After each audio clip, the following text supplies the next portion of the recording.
The news of the last few days seems to be dominated by two particular stories. The first was the death and then the funeral of His Royal Highness Prince Philip. And the second has been the more recent stories about football and the attempts to form a new European Super League. The two stories may at first seem totally unrelated. The two stories may seem to be about things which are not important to each other. But there is a common thread, I think, that runs through them. As I've reflected on the funeral of the Duke of Edinburgh last Saturday, it was remarkable for both its simplicity, but also for the focus it gave to faith. After the pageantry and the ceremony of the procession to St. George's Chapel, we then entered into a much more simple and prayerful space. A space in which the focus was on a life of faith, a focus on God and His presence with us.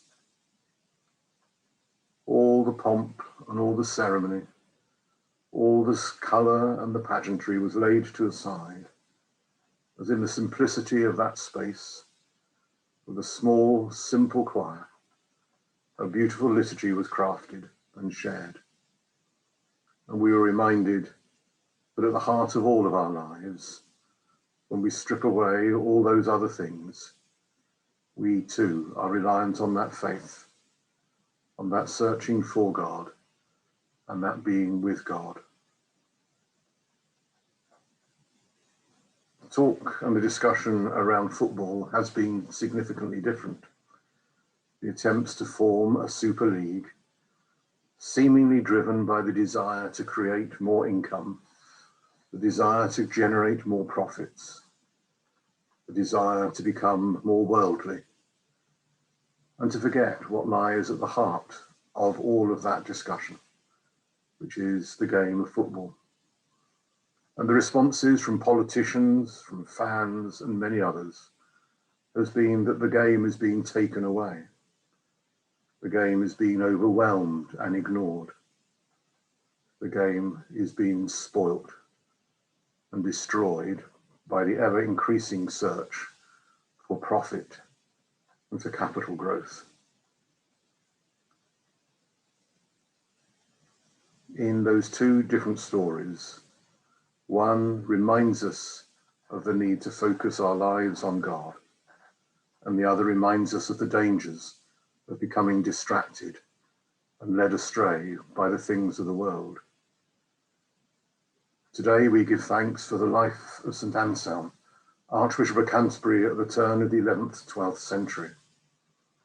Anselm was a great thinker and teacher, a great philosopher, but also a great leader of the church in that period. And at the heart of much of what Anselm teaches is the importance of seeking God, of being aware of God, of seeking to know God, and through our knowing and our loving of Christ, to come to understanding.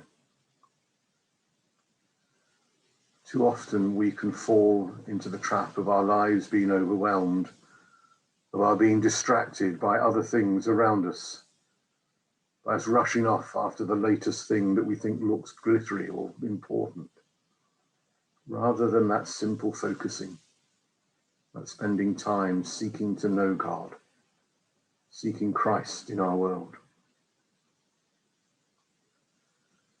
Perhaps we can reflect on the events of the last few days and perhaps commit ourselves to be people of faith, to reflect on where we now are in our journey out of lockdown, and to seek to find Christ around us, to seek to discern where He is calling us to be, what He is calling us to do, and how we may find and love Him in the things of this day.